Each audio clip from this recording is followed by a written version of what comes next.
తెలంగాణ ఆవిర్భావం తర్వాత బాగా వెలుగులోకి వచ్చిన TV channel V6 news channel. ఇప్పుడు ఈ ఛానల్ చాలా పాపులర్. ఈ ఛానల్ పాపులర్ అవడానికి బిత్తర్ సత్తి అనే ప్రోగ్రాం కూడా ఒక కారణం అవ్వచ్చు. అయితే మొన్న మధ్యన పవన్ కళ్యాణ్ రూపొందించిన దేశ్ బచావో సాంగ్స్ ఆల్బమ్ పైన బిత్తర్ సత్తి తన ప్రోగ్రాంలో నెగిటివ్గా కామెంట్ చేశాడు.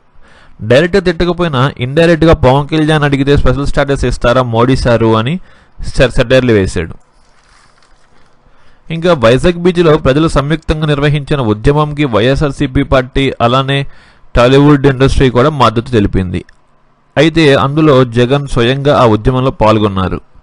అయితే ప్రతిసారి స్పీచ్లకి ట్విట్టర్లకి పరిమితమయ్యే పవన్ కళ్యాణ్ ఆ ఉద్యమంలో పాల్గొనలేదు.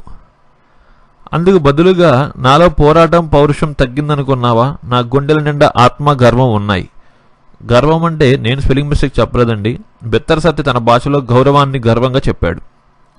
హైదరాబాద్ వదిలి వైజాగ్ వెళ్తాను అని తనదైన శైలిలో పవన్ కళ్యాణ్ మీద సెటైర్లు వేశారు.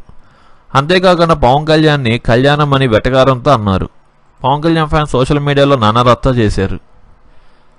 ఇంకా ఏమే రాజా అనే పాటని లుక్ ఎట్ మై కండువా లడ్డు లడ్డు యతో బహుత్ స్వీట్ హై అని పవన్ చెప్పిన పాచిపోయిన లడ్డూలు అంటే కేంద్రం ఇచ్చిన స్పెషల్ స్టాటస్ స్పెషల్ ప్యాకేజీని పవన్ కళ్యాణ్ పాచిపోయిన లడ్డుతో అప్పుడు పోల్చడం మనకు తెలుసు. అయితే దానికి వెటకారంగా బిత్తర్ సత్తి చేశాడు. ఈ లడ్డు మ్యాటర్ని దృష్టిలో పెట్టుకుని ఆత్మగౌరవం లేని వారికి ఆకలి ఎక్కువ అయ్యింది అని ఇండైరెక్ట్గా పవన్ మీద బాణం వేశారు. ఇదంతా చూసిన పవన్ ఫ్యాన్స్ తర్వాత నువ్వు ఒక ఈడియట్ వేస్ట్ ఫెలో బుద్ధి లేదు అని కామెంట్ చేశారంట. అందులో చేసే యాంకర్ సావిత్రి ఆకాశం మీద ఉమ్ము వేస్తే అది వాళ్ళ మీదే పడుతుందని పవన్ ఫ్యాన్స్ డైరెక్ట్గానే తిట్టింది.